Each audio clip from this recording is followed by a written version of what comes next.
I reckon the Range Rover has a strong claim to being the greatest all-round car in the world, and that's largely because it can do pretty much anything. In fact, the only thing that it can't do is get from A to B without using a single drop of petrol or diesel. Until now. I see the look in your eyes.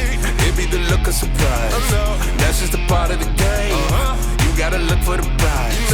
Look at the way that we ain't gonna fall. Look at the way that we are. Welcome to the Range Rover Electric. And if you're thinking it looks exactly the same as the petrol model, then you'd be correct. Apart from some very subtle changes to the grille, which isn't actually finalised on this prototype, it is essentially identical in looks.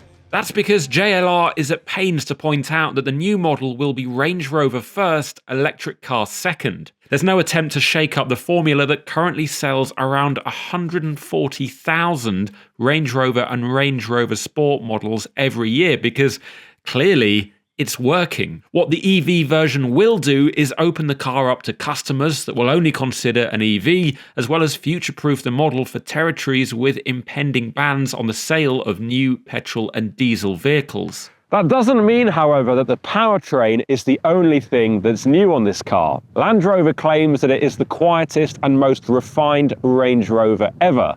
And to find out if that's true, I've come to somewhere called Arjeplog. A small locality in the northern Swedish province of Lapland, Arjeplog, despite being the mecca for automotive winter testing, is inhabited by less than 3,000 people. In fact, in the noughties, the local council were offering the equivalent of $4,000 for anyone willing to move to the town. Such is its total remoteness. And while I'm not for a moment suggesting that Land Rover will have to bribe customers to buy this car, the big question is, what can the EV version offer that existing variants can't?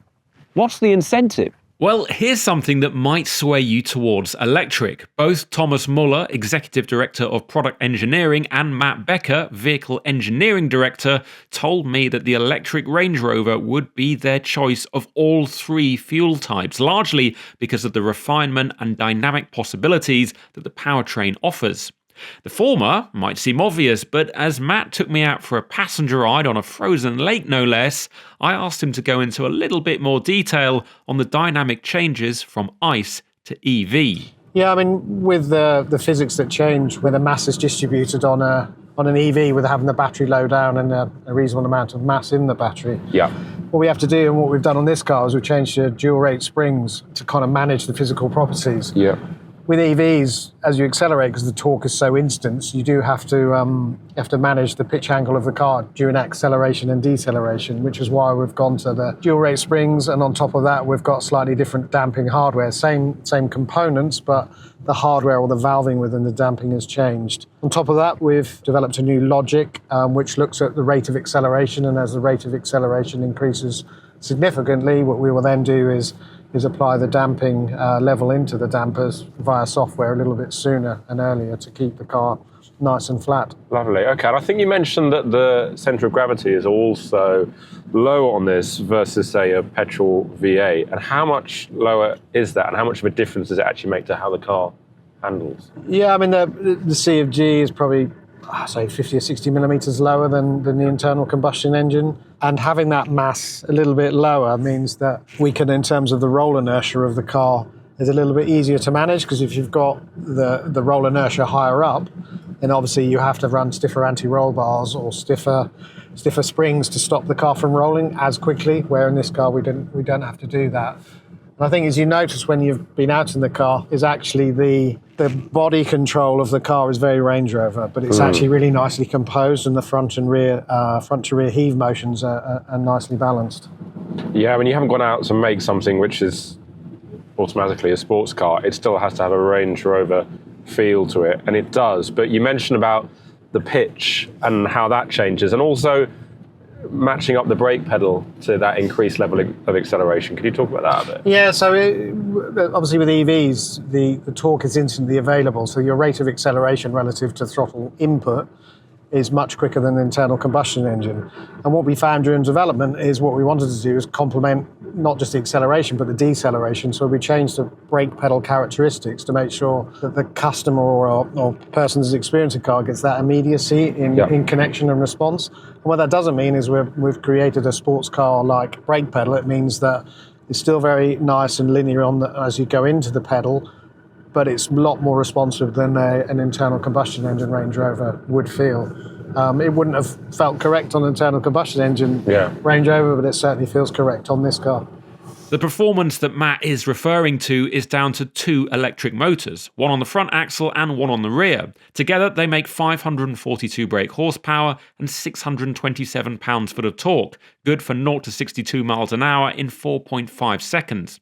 It's quick, but it never feels over the top, the power coming in with control and urgency rather than pinning your head to the seat. The battery pack will be 117 kilowatt hours usable with a targeted realistic range figure of around 300 miles, although of course it will be higher once it's stated as a WLTP figure. Curb weight isn't confirmed, but should be in the region of 2.8 tons. And depending on how you look at it, that's either way too heavy or actually not bad for something this big and complex. Either way, I asked Matt to explain exactly what the EV powertrain can do that the petrol or diesel variants can't. Yeah, one of the benefits with the propulsion system is there's an in-house logic called integrated traction management.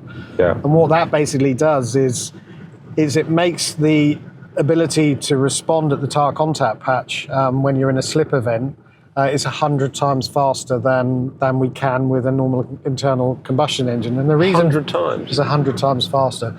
And the reason for that is obviously the torque. Having an electric motor, you can get the torque instantly.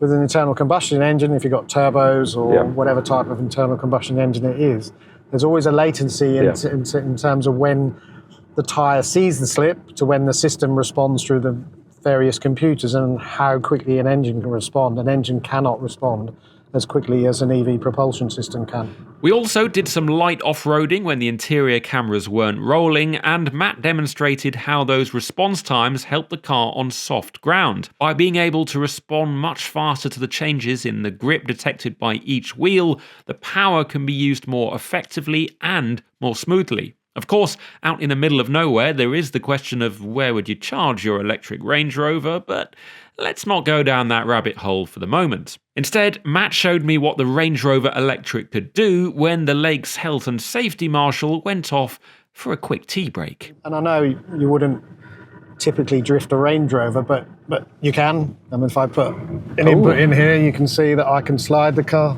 Oh, that's very graceful. Oh, wow. Yeah, that is not something I've experienced before in a Range Rover. Ooh. That's quite cool, isn't But it? typically, we wouldn't switch the systems off on a car. This is not what your typical customer would do. And this is also, I should point out, for those watching, that this is on the regular all-season tyres that you would get with the car. We're not on special winter tyres here, which would obviously give it a massive advantage. Yeah, I mean, all the development we do here is on the production specification. It's a bespoke all-season tyre for the car, but yeah, we will over-check on winter tyres, but we will do 90% of the development is done on the all-season tyres. And the reason why we wanted to show you a true, authentic and honest impression of the car is we could have put winter tyres on there, but we know our customers, they buy the car, they have all-season tyres on it, and that's where they're fundamentally going to use the car and the tyres they're going to use them on in all conditions. There's no getting away from it. It is a heavy car, but it is moving around very nicely indeed. I think my main worry about the weight actually is this late, because it's getting apparently to the end of season and the ice is getting thinner, but I feel safe. Just. Yeah. The ice is a metre thick. I'm told at the deepest part of the lake is about 30 metres in depth. But don't worry, it gets checked every single day to make sure it's thick enough. Thankfully, the ice held out long enough for us to make it off safely. My impressions of the Range Rover Electric were limited, but I was impressed with what I saw. It still is a Range Rover at heart, and the powertrain appears to deliver the kind of experience you'd expect for something that's likely to cost around £170,000. My only concern is around the experience. When you buy a V8 Range Rover, you get a lovely big V8 engine that's clearly much nicer to use and drive than the engine you'd get in a normal car. As such, it's a proper event. Whereas because EV powertrains are hard to differentiate, you do lose a sense of occasion with the Range Rover Electric. And if you're spending this sort of money, surely that's not something you want to compromise on. Do you agree? Let us know in the comments which Range Rover you would pick, and keep an eye out for our first drive video of the new electric later in the year.